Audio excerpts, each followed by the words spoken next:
Hi, welcome to Mrs. Snow's virtual AP Physics classroom.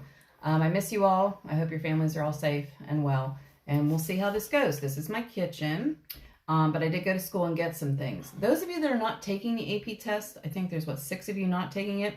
We didn't get to electricity really well. We did resistors, and you took the oath that you would never tell anybody the way that I taught you to color code. And we did that, and we started talking about the importance in a simple circuit for voltage, current, and resistance. So now we're going to talk more in depth about those simple circuits, and we're going to start that with learning how to do a schematic diagram, very simple ones, and what the little symbols mean and how to hook them together. And then we'll start with the math next week. Those of you that are taking the AP test, if you want to continue with this, you can, or this is not on the AP test this year, as you are probably aware from all the emails you're getting from them. I would continue using the videos that the AP Central is providing, and I'm going to put up an FRQ that you can turn in to me on turn-ins. I will make corrections like they would grade it on the AP test, and then we'll continue from there. So it's your choice. I would say if I was going to take the test, to continue doing the FRQ, since that's what the test is going to be about. Also, there'll be a separate video on how to do, you know what, we'll Zoom. Those of us taking the test, I will set up a Zoom message, and we will, have a Zoom meeting about different kinds of FRQs and what the test is about. So the 4 of you taking the test, look for a message. Back to schematic diagrams. Electricity, in order for there to be a circuit, you need to have a source of power, you need to have something pushing the power, and you need to have a flow of charge, and you have something that uses all of this electricity, and those are called loads. And we have different ways of drawing them because most of us cannot draw. You're aware how good of a drawer I am, but we can't all be me. So we have these symbols that we use to represent the different parts of a circuit. Yes, like I said, a source of the power is something to conduct the power, something to use the power. So we're going to learn how to draw a schematic diagram. So if the cameraman would please bring the camera over here. You're going to have a source of the electricity. In this case, it's a battery for what I'm going to do with you. And a battery is written here. Batteries are written, you're going to basically draw a rectangle when you're done. And you're going to connect everything together. But these are the individual parts. So you're going to have a wire coming into the battery, then short line, long line, short line, long line, and then a battery going out. It doesn't matter how many lines are in between, but that's to show a battery in your schematic diagram. Not all electricity comes from batteries. We don't really cover this in our class, but there's also AC sources, which comes from your outlet. And so an outlet, most of the time, line comes in, short line. I call it a pig nose. It's kind of what it looks like. That's a symbol for an outlet on your schematic diagram. You have little lamps that are going to use, I have one here. You have little lamps that are going to use the electricity. There's different ways of drawing them. Your book uses something like this. It draws a little squiggly line to show the filament that they're in these, but they're not in most lamps anymore. And then the wire going out. Resistors, like what we talked about with our color coding, they're kind of a squiggle, like a zigzag like that. That represents a resistor. Capacitors kind of look like a battery, but they're a little bit different. They have even lines. Both lines are the same. We don't talk about capacitors too much in this class, but I thought you might need to see them. Switches are interesting. Switches regulate the electricity. So I brought home, boy, I can't get that one up. Different kinds of switches. This is the one that I'm going to use in the little experiment that may or may not work in a minute. This is called a single pole, single throw switch because you can only make it go one way. It's not on or off. This is a double pole, double throw. This is more like your light switch where you have an on, it can be on either way. And then this one's kind of interesting. This is called a dead man switch, like a doorbell. Dead man switch because if you die, you can't push it anymore and then it doesn't work.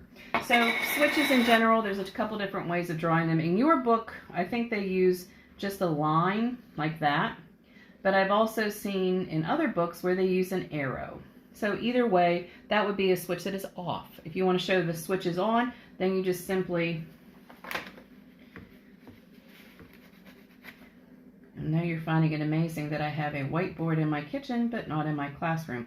If you want to show a switch that is on, then you just draw it right in line. Voltmeter, ammeter, these are all fancy words that we used to use for the multimeters that you have used. But to show that you're using it to measure voltage, you draw a circle and you put a V in it. To show that it's an ammeter, same circle, but you put an A in it. And then a ground, we don't use this as much when we're just talking about the little circuits that we set up, but I think it's important that you know what a ground looks like. It looks like that. And so these are all some simple things that we're going to use to put together our circuits. And to put all these together in a real life scenario, I have batteries that may or may not light up these light bulbs. So there are two different kinds of circuits. You have series and you have parallel. Series is exactly what it sounds like, one right after the other. So you use these are my battery, my switch. I have the lights that I'm going to use, and then I have connectors, which are wires, and these are alligator clips because look, they look like little alligators.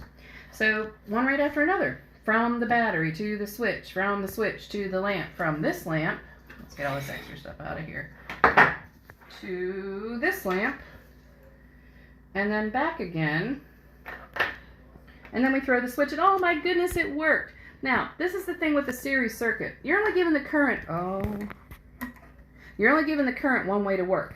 So if you take out one of these, this is like the old-timey holiday lights on the Christmas tree. If you take out one of these lights, it's not going to work. It needs a complete path in order for the electricity to flow. That's called a series circuit, one right after the other. And if they ask you to draw a series circuit, that's what you do. And I could draw this one now. I have a battery, and it doesn't matter in which order you draw them. Battery. Okay, and then it's going to my switch, which is on right now. So I draw it like that. And then notice how these are curvy, but we don't do that. We draw them like rectangles or squares. So then it goes to my first light, and then to my second light, and then back to the battery. And that's it. That's a series circuit with two lamps, a battery, and a switch in it. Parallel is different. Sounds like well, it's built like the way you sound like it's built in parallel. So the switch isn't going to be in parallel. The switch is going to be in series with everything else.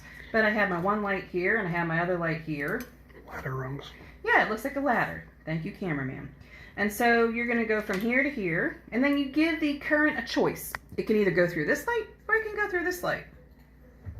That's me making something inanimate, animate. And then it comes right back again. Maybe. Like ladder rungs. And then from here to here. Oh, let's take my switch off. Okay. And ta-da! Notice it's brighter. That's because it's not sharing the voltage. It's going to be equal. Now, watch what happens with this. When I take out one, it still stays on because I gave the current a choice, and it can still go through that one. Notice how that got brighter as well. And we may or may not have a chance to talk about that. So that's called parallel. Now, if I want to show what parallel looks like, I have my battery. Oh, I can't see now. And I have my switch, and it was on. And then I have my first light. And then I had my second light. Really bad bulbs. And that's how it works. That's it. Series, parallel. If I had another light that I wanted to put on here in parallel, I would just do that. And there'd be another one. Battery, switch, light, light, light. And all these are the connectors. And you draw them as rectangles or as squares. And you will have a chance to practice on your own. Thank you.